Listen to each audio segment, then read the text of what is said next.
നടിയെ ആക്രമിച്ച കേസിൽ കോടതി വിധിക്ക് ശേഷമുള്ള ആദ്യ പ്രതികരണവുമായി അതിജീവിത. നിയമത്തിനു മുന്നിൽ എല്ലാവരും തുല്യരല്ല, വിധി നിരാശപ്പെടുത്തിയെന്നും സമൂഹമാധ്യമ പോസ്റ്റ്. വിചാരണ കോടതിയിൽ വിശ്വാസമില്ലെന്നും ആരോപണം.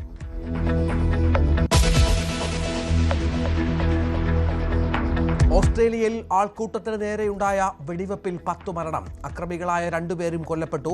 11 പോലീസുകാർക്ക് പരിക്ക്. സംഭവം സിഡ്നിയിലെ ബോണ്ടി ബീച്ചിൽ. ജൂതരുടെ ആഘോഷത്തിനിടെ അന്വേഷണം പ്രഖ്യാപിച്ച സർക്കാർ.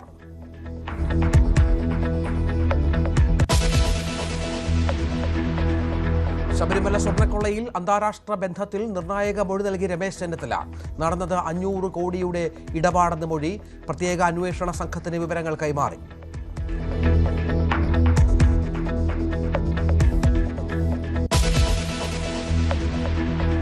വോട്ട് ചോരി ആരോപണത്തിൽ പ്രതിഷേധം ശക്തമാക്കാൻ കോൺഗ്രസ്.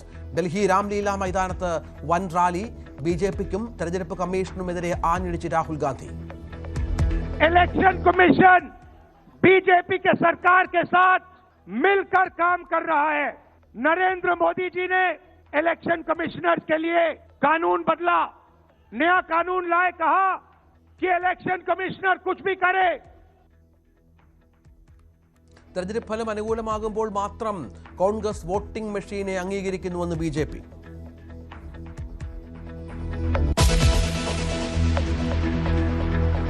തദ്ദേശ തോൽവി ഇഴകീറി പഠിക്കാൻ ഇടതുമുന്നണി.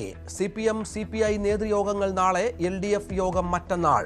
മികച്ച വിജയത്തിന്റെ ആത്മവിശ്വാസത്തിൽ മുന്നണി വിപുലീകരണത്തിന് UDF. നിയമസഭാ തെരഞ്ഞെടുപ്പ് ഒരുക്കത്തിലേക്ക് കടന്ന് BJP.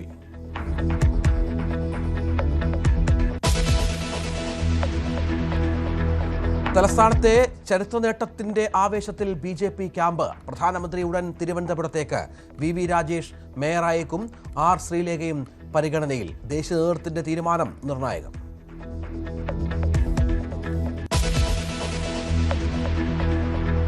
അധിക്ഷേപ പരാമർശത്തിൽ ഖേദം പ്രകടിപ്പിച്ച MM മണി. വികാരത്തിന്റെ പുറത്തു പറഞ്ഞതെന്നും തെറ്റുപറ്റിയെന്നും മണി. തിരുത്തൽ. വ്യാപക വിമർശനം ഉയർന്നതിന് പിന്നാലെ മണിയെപ്പോലെ കുറച്ചു പേർ കൂടി വന്നാൽ UDFന് ഗുണമെന്ന് PMSL.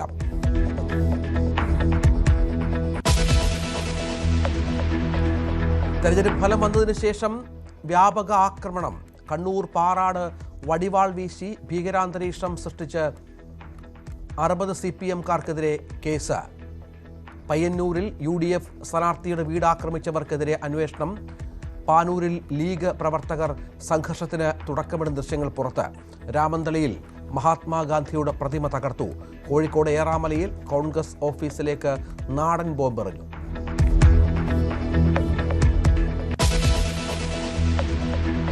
മെസ്സിയുടെ കൊൽക്കത്തയിലെ പരിപാടി അലങ്കോലമായതിൽ ആരാധകരോട് മാപ്പ് പറഞ്ഞ് മമതാ ബാനർജി. മുഖ്യ സംഘാടകനെ പോലീസ് അറസ്റ്റ് ചെയ്തു. 10,000 രൂപ ടിക്കറ്റ് എടുത്തവർക്ക് മെസ്സിയുടെ മുഖം പോലും കാണാനായില്ലെന്ന് പരാതി.